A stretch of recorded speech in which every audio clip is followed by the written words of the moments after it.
Bismillahirrahmanirrahim. Assalamualaikum warahmatullahi wabarakatuh. Innal hamdalillahi nahmaduhu wa nasta'inuhu wa nastaghfiruh wa na'udzu billahi min syururi anfusina wa min sayyiati a'malina. Man yahdihillahu fala mudhillalah wa man yudlil fala hadiyalah. Wa ashhadu an la ilaha illallah wahdahu la syarika lah wa ashhadu anna Muhammadan abduhu wa rasuluhu wa sallallahu ala Muhammadin wa ala alihi wa sahbihi ajma'in. Bapak dan Ibu, saudara dan saudari, adik-adik jamaah, demikian juga kaum muslimin yang berbahagia, yang semoga dirahmati Allah Tabaraka wa ta'ala. Alhamdulillah, kita panjatkan puji syukur kita kepada Allah Jalla wa ala atas segala limpahan nikmat yang telah diberikan oleh Allah Subhanahu wa ta'ala kepada kita semuanya. Semoga salawat dan salam akan senantiasa terlimpahkan kepada Nabi kita yang mulia, Nabi akhir zaman, Nabi Muhammad sallallahu alaihi wasallam, demikian juga kepada keluarga beliau, para sahabat dan segenap umatnya yang mengikuti ajarannya hingga akhir zaman nanti. Bapak dan Ibu jamaah kaum muslimin yang semoga dirahmati Allah Subhanahu wa taala, pada kesempatan malam hari ini kita akan memasuki ayat ke-58 hingga 59 dari surat Al-Baqarah ini. Ya. Di ayat ini menjelaskan tentang kisah ditaklukkannya Baitul Maqdis. Ya, Baitul Maqdis.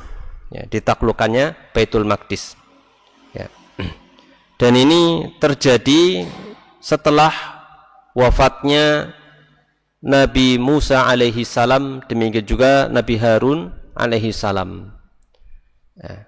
Lalu siapakah yang menaklukkan ini? Yaitu nanti kita akan sebutkan juga kisah tentang salah satu di antara nabi tetapi tidak termasuk ke dalam 25 nabi, ya. Tidak termasuk ke dalam daftar 25 nabi. Dan nabi ini disebutkan di dalam Al-Quran, cuma tidak disebutkan namanya, ya.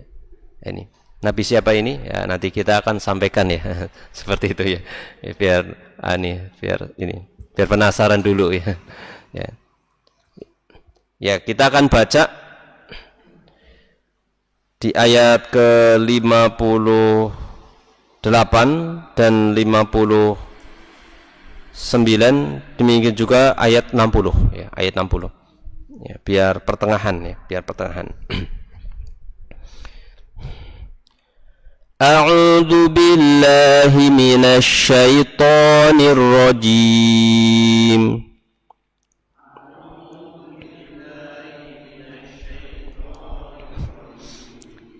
Wa idh qulna adkhulu hadhihi al-qaryah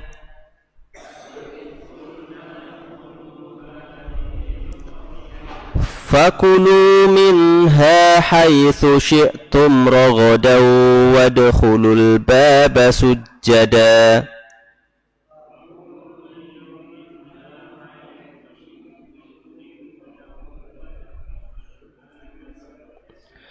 wa qulu hittatun naghfir lakum khatayakum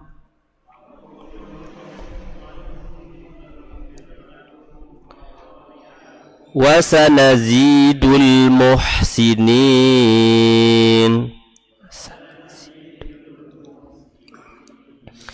فبدل الذين ظلموا قولا غير الذي قيل لهم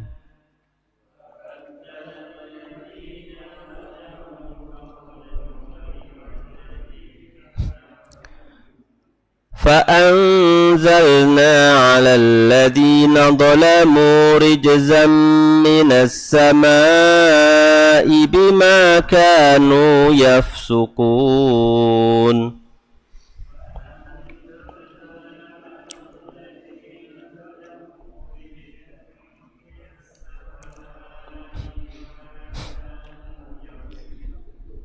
وَإِذِ اسْتَسْقَى مُوسَى لِقَوْمِهِ فَقُلْنَا اضْرِب بِّعَصَاكَ الْحَجَرَ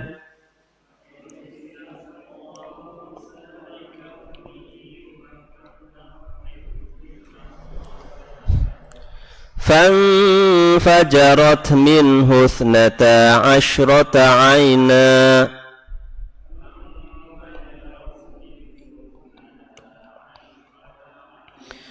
قد علم كل أناس مشربهم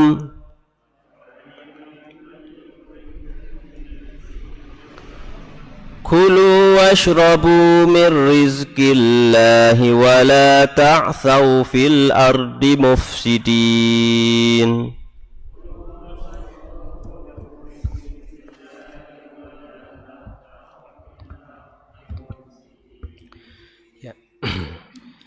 Bapak dan Ibu jamaah kaum muslimin yang semoga dirahmati Allah Subhanahu wa taala.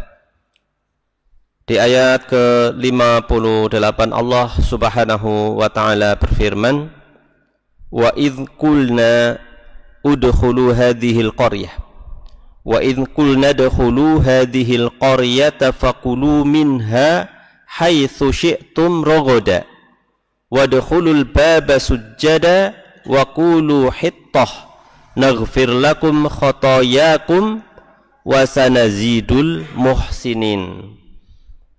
Yang artinya atau maknanya, dan ingatlah.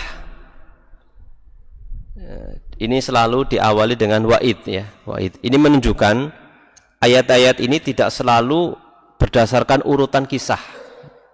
Ya, intinya adalah Al-Quran ini sedang menghadapi siapa? Jadi ingatlah dulu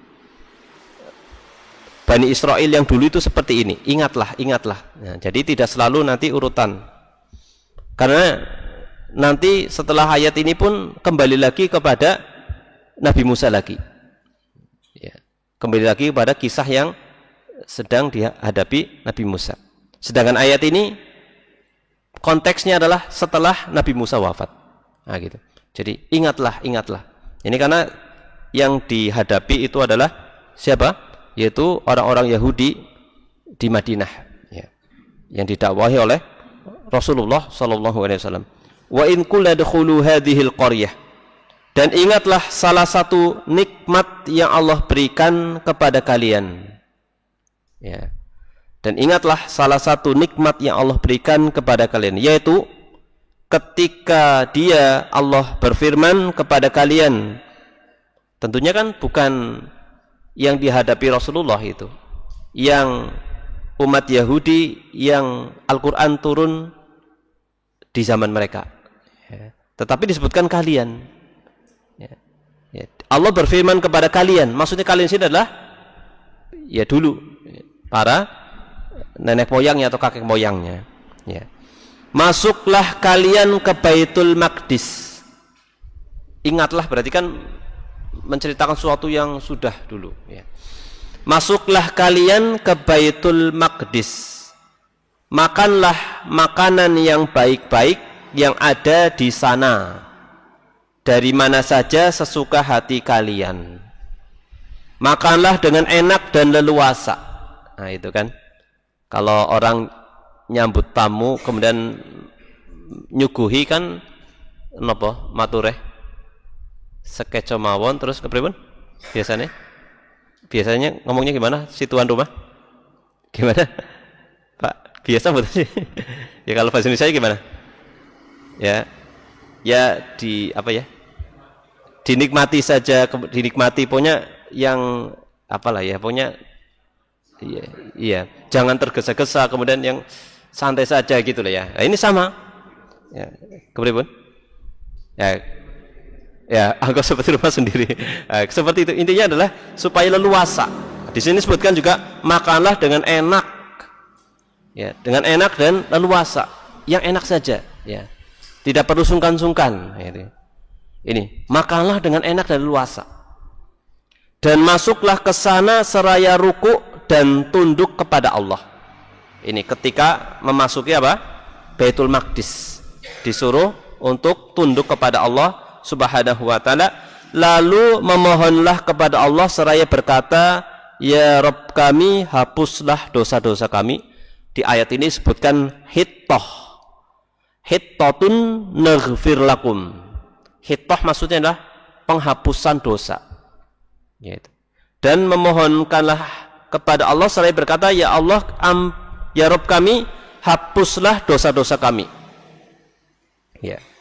Ternyata mereka itu tidak mengatakan hittah, tetapi nanti mereka ditakwil. Nanti ada penjelasannya. Ya. Ayatnya hittah, perkataan Allah kepada mereka itu hittah, tetapi mereka merubah kata hittah dengan kata yang lain, yang serupa tetapi maknanya beda. Naghfir lakum khotoyakum wa sanazidul muhsinin. Niscaya kami akan mengabulkan permohonan kalian dan kami akan berikan tambahan ganjaran kepada orang-orang yang beramal dengan sebaik-baiknya atas kesungguhan mereka dalam beramal. Bapak dan Ibu, jamaah yang berbahagia, kaum muslimin yang semoga dirahmati Allah Subhanahu wa taala, disebutkan dalam tafsir Aisarut Tafasir, tadammanatil ayatul ula, ayat yang pertama dalam pembahasan kita, yaitu ayat ke-58 di sini, mengandung apa? Tadhkira al-yahudi bihadithatin azimatin. Mengandung peringatan, mengandung pengingat kepada orang Yahudi tentang kejadian besar, tentang peristiwa besar ini. Jadi ayat ini berceritakan sebuah momentum, sebuah peristiwa yang sangat besar. Ini diingatkan kepada orang Yahudi bahwasanya kakek-kakek kalian dulu itu mengalami sebuah peristiwa besar. Apa itu? Yaitu masuk ke Baitul Maqdis. Ya. Yang sebelumnya itu dikuasai oleh bangsa Mamalik, ya, atau Amalik. Nah, ini nanti di sini sebutkan. Ya. Dan ternyata kejadian ini pun ditaklukkan oleh Bani Israel ini pun tidak lama. Nanti pun dikuasai oleh bangsa lain, jadi tidak lama. Tetapi pernah, ya, ini ketika itu pernah ditaklukkan Baitul Maqdis ini. Ya. Jadi ini mengandung pengingat kepada orang Yahudi tentang kejadian besar. Hadatsat li aslafihim tajallat fiha ni'matallahi ala Bani Israel. Yang terjadi pada pendahulu mereka. Itu. Yang terjadi pada pendahulu mereka akan nikmat Allah Subhanahu wa taala yang diberikan kepada Bani Israel yang wajib untuk disyukuri. Ya, tentunya diingatkan seperti itu untuk apa? Untuk bersyukur. Untuk bersyukur. Maka kalau zaman sekarang anak-anak misalkan sekarang sudah merdeka Indonesia misalnya, tetapi ternyata tidak mengisi hari-hari kemerdekaan dengan sesuatu yang tidak bermanfaat. Kan salah satu nasihatnya kan seperti itu, nggih. Ingatlah dulu para pahlawan itu memperjuangkan apa? Negeri kita supaya apa? Terbebas dari jajahan sampai mereka mengorbankan jiwa, harta, segala hal. Kok kalian sekarang seperti ini? Kan seperti itu, nggih. Ini maksudnya seperti itu. Dulu nenek moyang kalian seperti itu. Ya. Para pendahulu kalian itu seperti ini. Kok kalian ini? Maka bersyukurlah. Nah, itu. Kurang lebih seperti itu maksudnya, ya. Kurang lebih seperti itu. Supaya apa? Bersyukur. Sekarang coba kalian makan enak. Dulu mungkin para kakek-kakek kalian tidak enak makannya, seperti itu. Ya. Pakaian juga tidak seperti yang kalian pakai sekarang. Nah, ini. Sekolah boro-boro sekolah. Ya, takut nanti dibom Belanda misalkan, gitu, atau Jepang gitu misalkan. Nah, ini. Jadi untuk bersyukur, ya, bersyukur. Diingatkan dengan sejarah supaya bersyukur. Ya, wahya yaitu apa? Yang dimaksud di sini halun tastaujibu asyukra, ini yaitu suatu keadaan supaya manusia itu bersyukur, wajib untuk mensyukuri. Ini wadzalika innahum atau wadzalika annahum lamma intahat muddatut tih wa kana qad mata kullun min Musa wa Harun. Ini yaitu setelah selesai mereka berputar-putar di gurun Sina, disebut dengan tih, ya, yaitu hukuman kepada mereka karena kesalahan-kesalahan mereka. Akhirnya mereka selama berapa tahun? 40 tahun itu muter-muter di gurun gitu, ya, namanya tih, kejadian tih. Ini kejadian itu setelah itu, ya, yaitu setelah Nabi Musa dan Nabi Harun telah wafat. Setelah Nabi Musa dan Nabi Harun telah wafat. Wa khalafahum fi Bani Israel fata Musa Yusha ibn Nun. Nah ini yang tadi saya maksud. Siapa? Yusha bin Nun. Nabi Yusha bin Nun. Dan digantikan oleh murid Nabi Musa. Oleh murid Nabi Musa. Fata di sini adalah fatan, adalah pemuda. Jadi pemuda yang selalu ikut Nabi Musa semenjak kecil. Muridnya Nabi Musa. Yang setelah dewasa menjadi nabi itu setelah Nabi Musa wafat. Itu nanti disebutkan di beberapa ayat, nanti saya sampaikan ya. Kita sampaikan di sini dulu. Jadi yang bernama Yusha bin Nun alaihi salam, ya, wa ghaza bihimul amaliqah wa fatahallahu ta'ala alaihim biladal qudsi amarahumullahu ta'ala amra ikramin wa in'amin.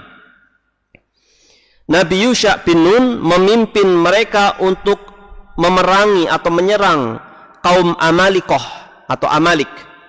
Dan Allah Subhanahu wa ta'ala membukakan Baitul Maqdis, yaitu Yerusalem, untuk mereka. Kemudian Allah memerintahkan Bani Israel. Perintahnya itu perintah sebagai bentuk pemuliaan dan pemberian kehormatan kepada mereka. Perintahnya, ya. Kan perintah itu tidak selalu sesuatu yang beban, tetapi justru diperintah itu adalah sedang dimuliakan, sedang diangkat derajatnya oleh Allah Subhanahu wa ta'ala, ya. Faqala udkhulu hadhil qaryah fakulu minha haitsu syi'tum ragada. Allah Subhanahu wa ta'ala berfirman, masuklah kalian ke Baitul Maqdis, kemudian makanlah dari hasil buminya yang banyak lagi enak dari apa-apa yang kalian sukai. Washkuruli hadhil an'am atau hadhil in'am.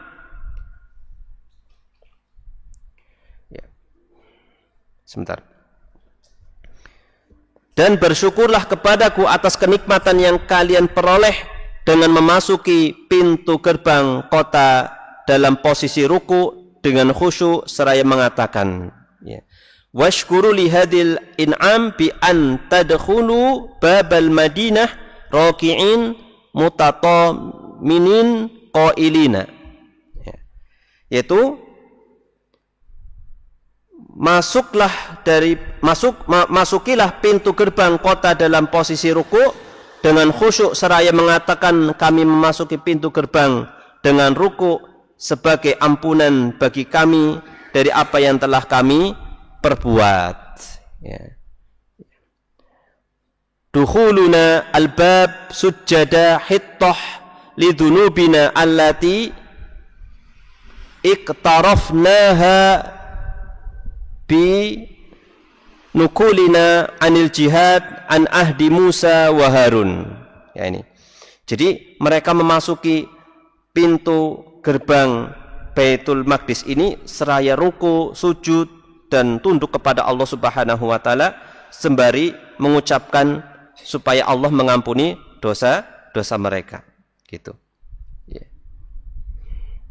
yaitu meninggalkan berjihad. Kesalahan mereka adalah meninggalkan berjihad bersama Nabi Musa dan Harun. Ya. Kesalahan mereka itu mereka tidak mau berjihad bersama Nabi Musa dan Harun, malah mengatakan sudah kamu pergi saja sama Tuhanmu.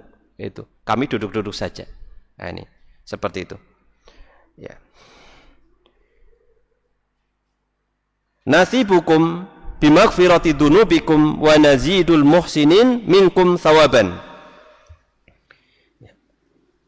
Apabila kalian mengucapkan itu, maka kami akan mengampuni dosa-dosa kalian dan kami tambahkan pahala bagi orang-orang yang berbuat baik di antara kalian sebagaimana terkandung dalam ayat selanjutnya. Ya. Bapak dan Ibu jamaah kaum muslimin yang semoga dirahmati Allah Subhanahu wa taala. Di sini ada pelajaran ya. Nanti kita tambahkan sedikit tentang kisah yang ada di dalam ayat ini. Ada pelajaran yang bisa kita ambil. Yang pertama, tadhkirul abna'i bi ayyamil aba'i lil idhati wal i'tibar. Ya. Jadi mengingatkan generasi sekarang terhadap kejadian yang dialami oleh generasi pendahulu. Ya, sebagai apa? Nasihat dan peringatan. Itu.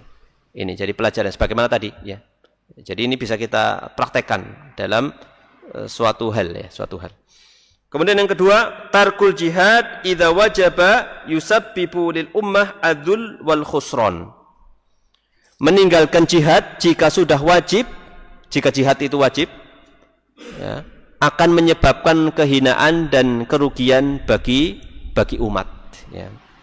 Sebagaimana disebutkan dalam sebuah hadis yang diriwayatkan oleh Imam Ahmad, Rasulullah sallallahu alaihi wasallam bersabda, "Wa tarakul jihad fi sabilillah anzalallahu bihim bala'an la yarfa'uhu hatta yuraji'u dinahum." Ya. Mereka meninggalkan jihad di jalan Allah, maka Allah turunkan kepada mereka hukuman atau musibah yang Allah tidak akan angkat sampai mereka itu kembali kepada agama mereka kembali ya. Kembali kepada ajaran agamanya ya, seperti itu. Ya. Tadi disebutkan di pelajaran yang pertama bahwasanya mengingatkan generasi sekarang dengan apa yang dialami oleh generasi pendahulu ini dalam hal ketaatan, demikian juga maksiat dan apa yang dialami mereka balasannya. Bisa suatu yang baik, bisa juga suatu yang buruk, seperti itu. Ya. Bapak dan Ibu jamaah kaum muslimin yang semoga dirahmati Allah Subhanahu wa taala. Sekarang kita akan sampaikan sedikit berkaitan dengan Nabi Yusha bin Nun ya. Jadi berdasarkan pendapat jumhur ulama atau ahli sejarah ya, bahwa Nabi Harun alaihissalam itu meninggalnya itu lebih duluan daripada Nabi Musa. Jadi Nabi Harun lebih dulu meninggal, lebih dulu wafat daripada Nabi Musa, selisih 2 tahun ya, selisih 2 tahun ya. Nabi Harun masih kondisi berada di padang pasir yang itu tadi. Sedangkan Nabi Musa itu sudah hampir selesai masa itu. Dan beliau itu berdoa kepada Allah supaya meninggalnya ya nanti ketika di Baitul Maqdis ya. Sudah masuk ke Baitul Maqdis. Dan Allah mengabulkan. Sudah hampir masuk ke situ dan beliau wafat di situ. Tetapi yang berhasil menaklukkan itu ya Nabi Yusha bin Nun ini alaihi salam. Ya. Dengan demikian yang berhasil keluar dari padang pasir dan berangkat ke Baitullah, yaitu Baitul Maqdis, adalah Yusha bin Nun alaihi salam. Imam Ahmad rahimahullahu taala meriwayatkan sebuah hadis dari Abu Hurairah radhiyallahu anhu. Dia bercerita Rasulullah sallallahu alaihi wasallam bersabda, "Inna syamsa lam tuhbas li basharin illa liyusha layali saro ila Baitil Maqdis."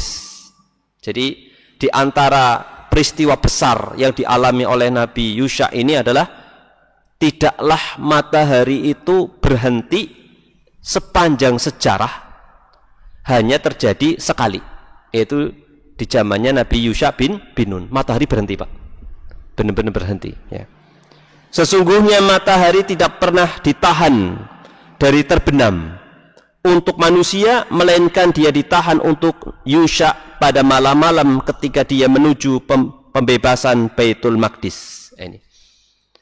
Dalam hadis ini terdapat dalil yang menunjukkan bahwa yang membebaskan Baitul Maqdis adalah Nabi Yusha bin Nun alaihi salam, bukan Nabi Musa alaihi salam.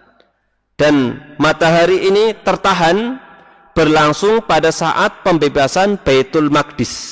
Ya. Sedangkan di dalam ahli sejarah, buku-buku ahli sejarah agama lain itu bukan penaklukan Baitul Maqdis, tetapi kota Ariha. Ya. Jadi lebih tepat adalah Baitul Maqdis ya. Dan ini yang ditetapkan atau menurut pendapat Imam Ibnu Katsir ya. Di antara yang menetapkan ulama kita adalah Imam Ibnu Katsir ya. Dan beliau di dalam kitab Qasasul Anbiya, kisah-kisah para nabi, itu juga membawakan sumber-sumber dari selain sumber Islam ya. Masya Allah. Dan beliau menegaskan pembebasan di sini adalah Baitul Maqdis. Kemudian ada hadis yang agak lengkap berkaitan dengan kisah Nabi Yusha bin Nun ya. Yang juga diriwayatkan oleh Imam Ahmad dari sahabat Abu Hurairah radhiyallahu anhu, Rasulullah sallallahu alaihi wasallam bersabda, "Ghaza nabiyyun minal anbiya'i." Ada salah satu nabi di antara para nabi yang berperang. Faqala liqaumihi, sebelum berperang mengumpulkan pasukannya kemudian memberikan aturan. Ibaratnya apa kalau mau ini mengadakan apa ya? Briefing dulu, briefing. Dan mempersyaratkan beberapa hal. Ya. Faqala liqaumihi, beliau mengatakan la yatba'uni rajulun malaka bid'an ra'atin wa huwa yuridu an yabniya biha. Ya. Tidak boleh mengikuti perang bersamaku. Yang pertama, seorang yang baru nikah. Baru nikah dan belum sempat malam pertama. Ya, ini yang pertama ya, yang pertama. Ya. Walamma yabni biha wala ahadun qad bana buyutan ya. Jadi pertama tadi ya, seorang yang baru menikah intinya. Benar-benar baru nikah dan belum sempat menikmati malam pertama, enggak boleh berangkat perang. Yang pertama, wala ahadun qad bana buyutan walam yurfa sukufuha. Yang kedua adalah seorang yang sedang membangun rumah dan belum selesai, belum sempat napa nggih mayon istilah kita, yaitu belum ngangkat atapnya, belum dibuat atapnya ya. Ini ya belum selesai ya, belum selesai. Ini yang kedua ya.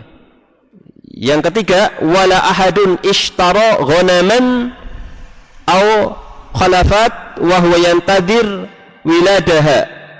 Yang ketiga adalah seseorang yang baru atau membeli kambing atau hewan atau binatang peliharaan ya, seperti kambing di sini sebutkan, yang dia sedang menunggu kelahiran ternaknya tadi. Ya. Kira-kira hikmahnya apa, Bang Ibu? Tiga orang ini tidak boleh, tiga jenis orang ini tidak boleh ikut perang. Ngapa? Kira-kira kenapa? Apa hikmahnya, Pak? Apa hikmahnya? Kenapa? Biar jihadnya itu yang ikut adalah orang-orang yang fokus. Lagi perang mikir, aduh, riba istriku gitu ya. Dan mikirin tadi kambingnya, mikirin rumahnya rampung seperti itu ya. Nah ini jadi masya Allah ya seperti itu. Jadi ini diantara hikmahnya ya, diantara hikmahnya. Ya, ini awalnya. Setelah itu berperanglah. Qala faghaza fadana minal qaryah. Nah, maka yang meriwayatkan hadis ini mengatakan, atau Rasulullah SAW bersabda, lalu dia berperang dan mendekati sebuah perkampungan hina sholatil asr, tatkala itu waktu sholat asar, au qaribina mindalika, au qariban mindalika, atau sudah dekat waktu asar ya, seperti itu. Faqala lisyamsi, lalu Nabi Yusha sebagai pemimpin Bani Israel ketika itu berkata kepada matahari. Masya Allah, berkata kepada matahari. Karena apa? Karena aturannya itu tidak boleh perang itu malam-malam. Jadi habis waktunya. Oh belum. Ya, insya Allah. Ya. Berkata kepada matahari, innaki ma'murah wa ana ma'murun. Hei srengenge, hei matahari, kamu itu makhluk yang diperintahkan, aku juga diperintahkan, sama-sama diperintah juga. Ya seperti itu kata Nabi Yusha. Allahumma ihbisha, ya Allah tahanlah matahari itu alayya syai'an, untukku barang sejenak saja. Fahubisat hatta fatahallahu alaihi fajama'al ghanaim faja'at. Ya, seperti itu. Lalu Allah tahan matahari tersebut hingga Allah menangkan Nabi Yusha, hingga ditaklukkanlah ini Baitul Maqdis ketika itu. Masya Allah. Setelah itu dikumpulkanlah apa? Ini apa namanya? Ghanimah, harta rampasan perang. Ya, harta rampasan perang. Ya.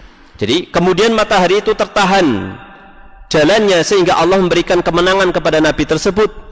Beliau mengumpulkan ghanimah, harta rampasan. Kemudian datanglah, yang dimaksud datang adalah api. Setelah harta rampasan perang ternyata ada api menyambar, ya, menyambar, ya, untuk membakar harta rampasan tadi. Ya, jadi ini beda, syariatnya beda nih. Kondisi harta rampasan perang zaman Rasulullah itu tidak. Nanti dibagi, kalau zaman Rasulullah itu dibagi. Syariatnya Nabi Muhammad itu dibagi. Adapun umat-umat terdahulu itu tanda-tanda diterimanya jihad mereka itu nanti kalau ada api hangus semuanya, hilang. Itu berarti ibadah jihadnya itu diterima. Ya. Datanglah api untuk membakarnya, membakar harta rampasan, tapi ia tidak mau memakannya. Ternyata api tidak sanggup untuk membakarnya. Berarti ada sesuatu yang menghalangi diterimanya jihad mereka. Ya. Nabi itu berkata, yaitu Nabi Yusha berkata, sesungguhnya di antara kalian ada yang menyembunyikan harta rampasan, maka dari itu hendaklah berbaiat kepadaku dengan jalan berjabatan tangan dari setiap kabilah seorang laki-laki. Lalu ada seorang laki-laki yang lengket tangannya dengan tangan Nabi tersebut. Nabi itu lalu berkata lagi, nah sesungguhnya di kalangan kabilahmu ada yang menyembunyikan harta rampasan tersebut. Ternyata ada yang yang mengupatkan, ya, menyembunyikan. Apa istilahnya? Ya, itulah apa itu, itu ya, goroh ya, korupsi ya, seperti itu. Ternyata ada yang menyembunyikan, ya, subhanallah. Ya, ini. Jadi ini apa? Akhirnya menghalangi tidak bisa terbakar.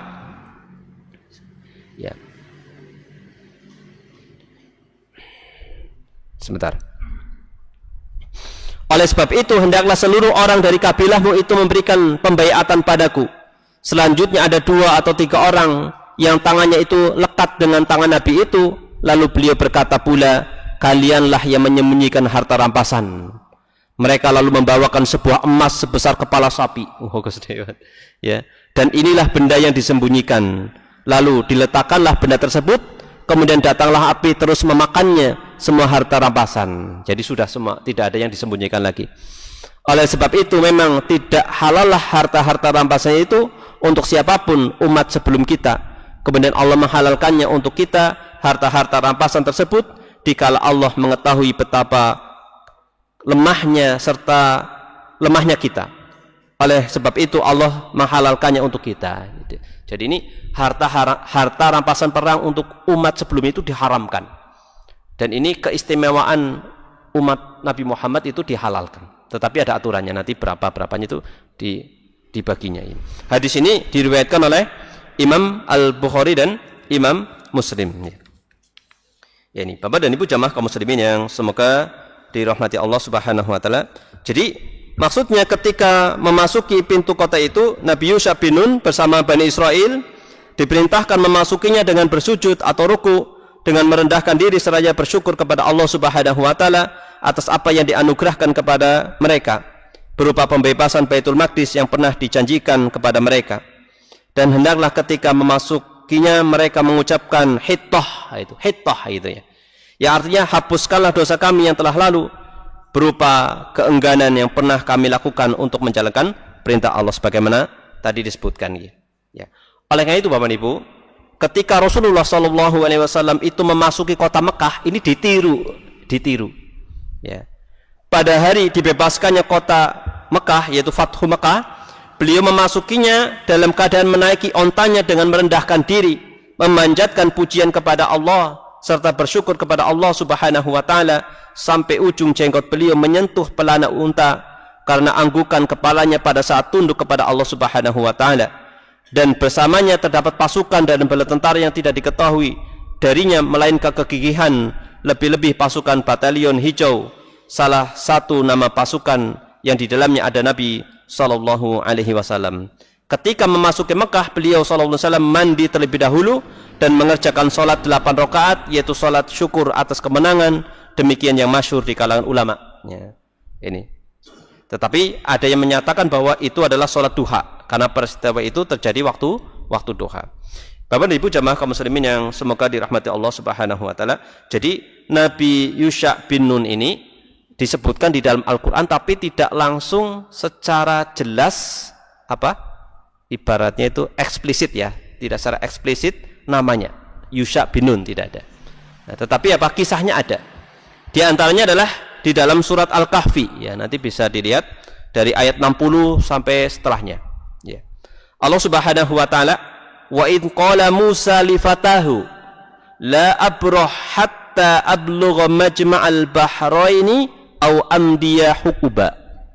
Dan ingatlah ketika Musa berkata kepada muridnya, ini muridnya di sini ya, Nabi Yusha bin Nun, aku tidak akan berhenti berjalan sebelum sampai ke pertemuan 2 buah lautan, atau aku akan berjalan sampai bertahun-tahun ya. Maka setelah itu mereka berjalan terus sampai ada 2 pertemuan 2 buah laut, ada 2 laut bertemu ya, seperti itu. Mereka lalai akan ikannya, jadi ada ikan yang yang ngikutin itu ya, ikannya tadi mana gitu ya. Lalu ikan itu melompat mengambil jalannya ke laut itu ya. Seperti itu. Falamma jawaza qala li fatahu atina ghada'ana laqad lakina min safarina hadza nasaba. Ini disebutkan lagi. Maka tatkala mereka berjalan lebih jauh, berkatalah Musa kepada muridnya yaitu Nabi Yusha, bawalah kemari makanan kita, sesungguhnya kita telah merasa letih karena perjalanan kita sangat jauh sekali. Nah, maka Nabi Yusha menjawab, tahukah kamu tatkala kita mencari tempat berlindung di batu tadi, maka sesungguhnya aku lupa menceritakan tentang ikan itu, dan tidak adalah yang melupakan aku untuk menceritakan kecuali setan. Dan ikan itu mengambil jalannya ke laut dengan cara yang aneh sekali. Jadi tadi membawa ikan untuk bekal, ternyata ikannya menculat gitu ya, menculat. Walam, ini bagaimana teknisnya ya walam. Ya. Nabi Musa berkata, itulah tempat yang kita cari. Ternyata itu tempatnya. Karena pertemuan antara dua laut. Lalu keduanya kembali mengikuti jejak mereka semula. Lalu mereka bertemu dengan seorang hamba di antara hamba-hamba kami. Siapa ini? Ya, ada yang menyebutkan Nabi Khidir ya. Wallahualam. Nah, Khidir itu nabi atau bukan? Wallahualam. Ya. Ada yang menyatakan nabi, ada yang menyatakan itu orang soleh. Wallahualam bishawab. Kalaupun nabi berarti mirip seperti Nabi Yusha yang tidak disebutkan namanya secara terang ya. Yang telah kami berikan kepadanya rahmat dari sisi kami, dan yang telah kami ajarkan kepadanya ilmu dari sisi kami. Bapak dan Ibu jamaah kaum muslimin yang semoga dirahmati Allah Subhanahu wa taala. Kemudian kita melanjutkan ayat ke-59 ya. Selesai tadi pembahasan tentang ayat 58. Allah Subhanahu wa taala berfirman, "Fabaddala alladziina dzalamu qawlan ghayra alladzi qila lahum fa anzalna 'ala alladziina dzalamu rijzan minas samaa'i bima kanu yafsukun." Akan tetapi orang-orang yang dolim di antara mereka justru mengganti tindakan dan mengubah ucapan itu. Jadi tadi hittah dirubah. Mereka masuk sambil merayap di atas, pantat mereka ya. Ini tafsirannya. Dan mereka berkata 1 biji dalam 1 rambut. Jadi hittah dirubah menjadi 1 biji dalam 1 rambut. Mereka meremehkan perintah Allah, maka balasannya ialah Allah menurunkan azab dari langit kepada orang-orang yang zalim di antara mereka karena mereka telah keluar dari batasan syariat dan melanggar perintah Allah Subhanahu wa taala. Bapak Ibu jamaah kaum muslimin yang semoga dirahmati Allah Subhanahu wa taala, pada ayat 59 menceritakan kejadian lain ya, yang menyingkap hakikat jeleknya tabiat orang Yahudi. Ya. Tajallat fiha haqiqatas su'i taba'il yahudi atau tiba'il yahudi wa kathrah ru'unatihim, dan bodohnya sikap mereka. Hal itu tampak saat mereka merubah perbuatan dan perkataan yang Allah Subhanahu wa taala perintahkan kepada mereka. Lantas mereka memasuki gerbang Baitul Maqdis dengan merangkak mundur dengan pantat mereka. Napa nggih bisa? Ngesot napa nggih? Jadi ngesot kayak gini. Ya. Ngesot, mereka ngesot. Mereka masuk terlebih dahulu dan mengatakan habbah fi sya'irah. Hittah dirubah menjadi habbah fi sya'irah, sebutir biji dalam gandum. Oleh karena itu Allah Subhanahu wa taala menurunkan azabnya terhadap orang-orang zalim berupa penyakit taun yang menyebabkan kematian yang merata kepada banyak orang. Ya. Sebagai balasan pembangkangan mereka terhadap perintah Allah Subhanahu wa taala, semua yang disebutkan ini sebagai pengingat bagi orang-orang Yahudi kalau seandainya mereka mau mengambil peringatan itu. Kemudian dari ayat 59 ini ada kesimpulan. Yang pertama, peringatan dari akibat kedzaliman, kefasikan dan pembangkangan terhadap perintah-perintah Allah Subhanahu wa taala. Ini jelas sekali ya. Yang kedua, haramnya mentakwil nas-nas syariat, atau nas itu dalil yang secara teks ya, dirubah. Itu namanya mentakwil. Ya. Jadi mentakwil ini nanti ya sifatnya ada lafadz dirubah atau mungkin maknanya gitu ya. Ada sifatnya langsung teksnya, lafadznya dirubah, atau juga maknanya dirubah, tidak sesuai yang dimaksud. Ya. Jadi ini nas-nas syariat untuk keluar dari makna yang diinginkan Allah, hingga akhirnya maknanya tidak sebagaimana yang Allah inginkan. Ini seperti juga contohnya lain ya. Contoh kalau tadi orang mana tadi? Bani Israil mengatakan hittah dirubah menjadi apa tadi? Habbah fi sya'iri. Yaitu. Jadi apa? Biji dalam gandum. Padahal maksudnya adalah hapuskanlah dosa-dosa kami. Contoh lain yang dilakukan oleh orang-orang Rafidah, orang Syiah, mereka menafsirkan atau merubah lafadz Baqarah dengan Aisyah. Ya. Di surat Al-Baqarah disebutkan innallaha ya'murukum an tadbahu Baqarah. Dirubah menjadi Aisyah, subhanallah. Aisyah itu siapa? Ya, istri Rasulullah SAW dan putri sahabat Abu Bakar As-Siddiq. Saking bencinya dengan Aisyah diganti Baqarah dengan Aisyah. Masya Allah. Inilah agama mereka. Ya. Kemudian yang terakhir, Bapak Ibu jamaah kaum muslimin yang semoga dirahmati Allah Subhanahu wa taala. Kesimpulan yang terakhir, terdapat keutamaan berbuat ihsan, baik dalam bentuk ucapan ataupun perbuatan. Ya, seperti itu. Wallahu taala alam bisawab. Ihsan itu ada yang kepada Allah, juga ada yang kepada sesama manusia. Ihsan kepada Allah senantiasa diawasi Allah, sedangkan ihsan kepada sesama makhluk adalah berbuat baik, baik ucapan maupun perbuatan, sampai pun kepada binatang-binatang, seperti itu. Wallahu a'lam bisawab. Ini yang bisa disampaikan, mudah-mudahan bermanfaat untuk kita semuanya. Insyaallah kita akan lanjutkan pada waktu yang lain dengan ayat selanjutnya insyaallah ta'ala.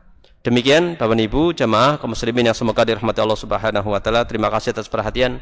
Mohon maaf atas segala kesalahan, tutur kata atau kekeliruan ya. Kita